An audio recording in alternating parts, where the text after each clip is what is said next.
Olá, pessoal! Aqui quem fala é a professora Dani.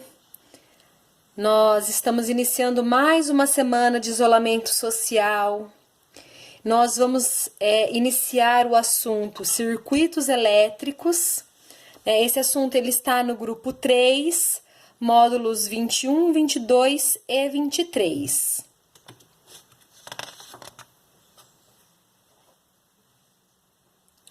Falando então um pouquinho de eletrização e cargas elétricas. A matéria, tudo que existe na natureza, que possui uma determinada massa, ocupa um determinado espaço, não importa se está no estado sólido, líquido ou gasoso. A matéria ela é formada por átomos, e também outras partículas que têm massa. Esses átomos eles vão se ligar e vão formar moléculas, Dois ou mais átomos agrupados formam moléculas. Mas o que seria o átomo? O átomo é a unidade básica da matéria. Toda matéria ela vai ser organizada por átomos. E o átomo ele vai ter 3 tipos de partículas: os prótons, os elétrons e os nêutrons. Aqui a gente pode ver melhor, a diferença aí entre átomo e molécula. Nessa figura, a gente vai ver, por exemplo, átomo de oxigênio, átomo de hidrogênio, outro átomo de hidrogênio, 2 átomos de hidrogênio, 1 de oxigênio, H2O, formam uma molécula que nós conhecemos por água.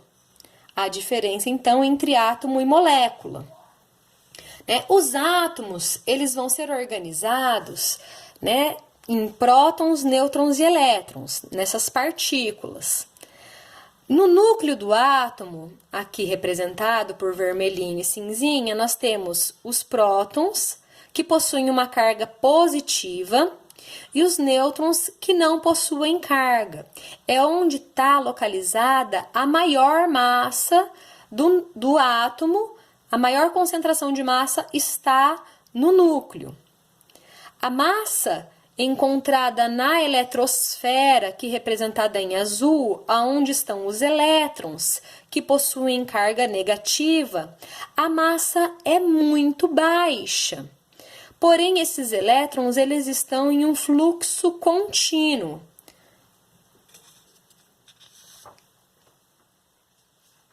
Um átomo no estado fundamental, ele também é chamado de eletricamente neutro. Ou seja, quando ele está no seu estado fundamental, o número de prótons é igual ao número de elétrons. Se o número de cargas positivas é igual ao número de cargas negativas, a carga elétrica desse átomo é zero, ou seja, sua carga total é nula. Por quê? Porque o número de prótons que tem carga positiva é o mesmo do que o número de elétrons que tem carga negativa. Porém, um átomo, ele também pode estar eletrizado. Se ele está eletrizado, o número de prótons é diferente do número de elétrons. E vai acontecer isso quando um átomo ganha ou perde elétrons. Não vamos estudar a mudança do número de prótons, porque precisa de uma grande quantidade de energia para mudar o número de prótons. Agora, quando um átomo é muito mais fácil ele ganhar e perder elétrons e ficar eletrizado. Quando ele ganha elétrons, ele fica eletrizado negativamente, porque ele ganhou mais elétrons, ou seja, o número de elétrons dele vai ser maior do que o número de prótons, e ele, consequentemente, vai ficar com uma carga negativa. Quando um átomo perde elétrons, se ele perdeu elétrons, o número de prótons vai ser maior do que o número de elétrons. Consequentemente, ele vai ficar carregado positivamente. Ele também estará eletrizado, porém com carga positiva, porque um átomo eletrizado, o número de prótons é diferente do número de elétrons, podendo ter mais prótons ou mais elétrons, dependendo se ele ganhou ou perdeu elétrons. Em eletrostática, nós vamos estudar os fenômenos relacionados às cargas elétricas, né, e aos processos de eletrização.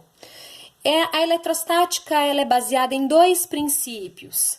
O princípio de atração e repulsão de cargas, né, que quer dizer cargas elétricas de sinais iguais se repelem.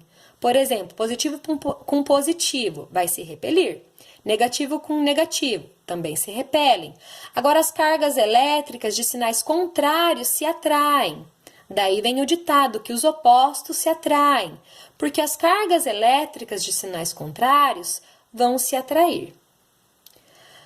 O outro princípio é sobre a conservação das cargas elétricas, né? Em um sistema isolado eletricamente, a soma de todas as cargas existentes será sempre constante, ou seja, não vai nem perder e nem ganhar cargas elétricas. A transmissão de elétrons ela pode acontecer de três formas, né? Através do atrito, através do contato ou através de uma indução eletrostática.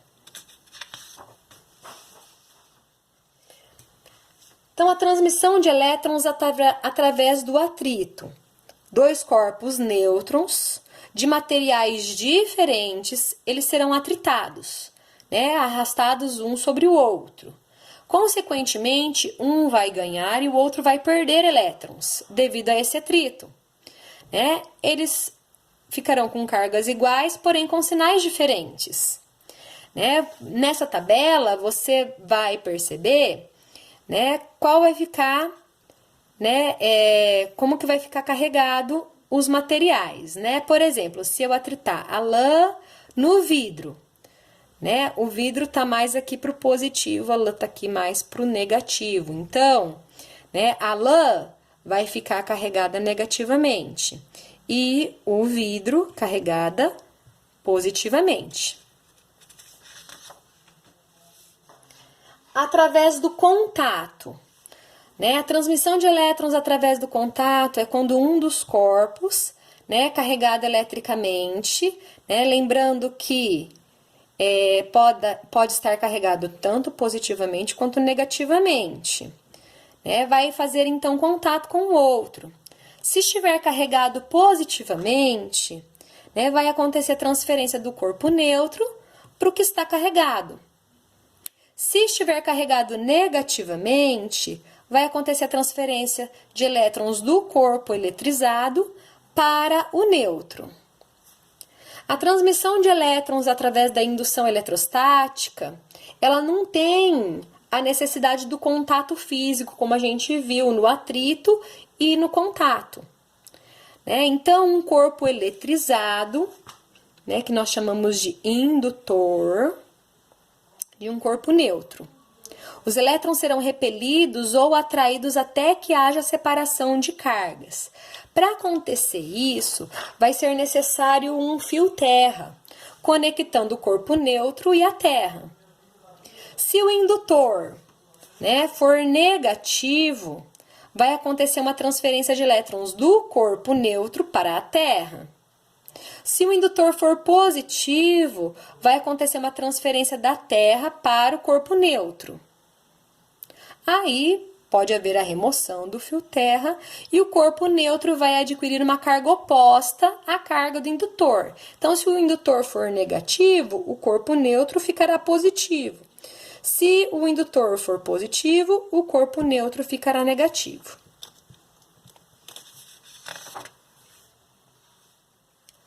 Corrente elétrica, tensão e resistência.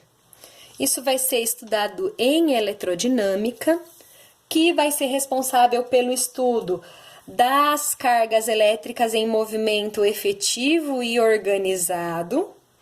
Aqui está demonstrando aí fios e condutores elétricos, né?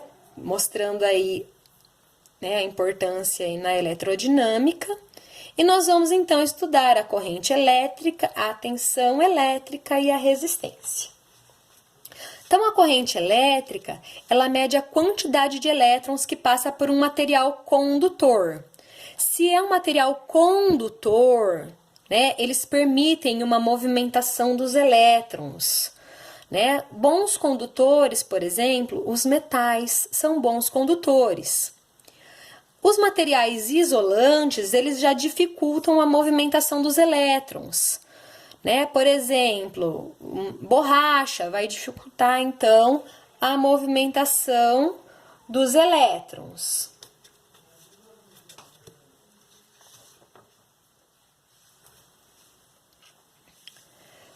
Então, a corrente elétrica vai ser o fluxo ordenado de elétrons medido por uma unidade denominada ampere, representada aqui pela letra A. Então, aqui tem um movimento desordenado nesse fio condutor. À medida com que acontece a passagem de uma tensão elétrica, vai começar a acontecer um movimento ordenado, né, dos elétrons, né? Então, vai ser medido pelo ampere essa corrente elétrica. E ela vai ser proporcional à quantidade de elétrons que fluem pelo condutor. A tensão elétrica, também chamada de diferença de potencial elétrico, representada pela letra U, ela vai ser necessária para acontecer a corrente elétrica. E quanto maior for a tensão elétrica, maior é a quantidade de elétrons que se movimentam nesse condutor. A tensão elétrica ela já vai ser medida em volts, representada pela letra V, lembrando de volta, né, do módulo passado. Aqui nós temos uma figura mostrando, né, um instrumento que é o amperímetro, utilizado para a verificação da corrente elétrica, e aqui nós temos um voltímetro, utilizado para a verificação da tensão elétrica. A resistência elétrica, representada pela letra R, né, vai ser a capacidade de um corpo se opor à passagem de corrente elétrica, mesmo quando acontece a existência da tensão elétrica, né? Então, uma resistência vai se opor à passagem dos elétrons e vai depender de cada material. Os circuitos elétricos. O circuito elétrico é definido por qualquer conexão de elementos elétricos, né? Por exemplo, exemplos de elementos elétricos: geradores, receptores, resistores, capacitores, interruptores. Esses elementos elétricos escolhidos vão estar ligados por fios condutores, formando um caminho fechado para que aconteça a circulação da corrente elétrica. Aqui nós temos, então, um exemplo de circuito elétrico. Nesse circuito elétrico tem um gerador, né? Esse gerador ele não é infinito, né? É um gerador limitado, que acontece através, né, de reações químicas dentro dessa pilha comum. Ela vai, então, gerar uma tensão de 1,5 volts, né? Vai estar ligado à lâmpada através de fios condutores. Quando acontece a passagem da tensão elétrica, né, no fio de resistência da lâmpada, né, esse filamento que a lâmpada tem de resistência à movimentação dos elétrons, né, vai acontecer então a transformação da energia em luz e calor. Né? Isso daqui, gente, então, nós não podemos esquecer que aqui é um fenômeno limitado, né, que vai acontecer através de reações químicas dentro aí dessa pilha, né, que vai gerar a tensão. Né? Nós utilizamos, né, mais as lâmpadas e usamos a eletricidade, né? E a gente já viu então como que vai acontecer a produção de energia elétrica, né? Em módulos anteriores nós já vimos. Quando os elétrons passam, né, no filamento de resistência da lâmpada, vai haver então a transformação de energia em energia térmica, né, e energia luminosa. Nós finalizamos então a aula eu encaminhei também uma atividade para vocês. Vocês vão realizar essa atividade até o dia 9, me encaminhar ela por e-mail. Não se esqueçam de colocar no assunto do e-mail nome, número e série de vocês. Estou com saudade de vocês, pessoal. Espero vê-los em breve novamente. Uma boa semana para vocês e um bom feriado, né? Não podemos esquecer da importância de Jesus nas nossas vidas. Um bom feriado para vocês. Beijos.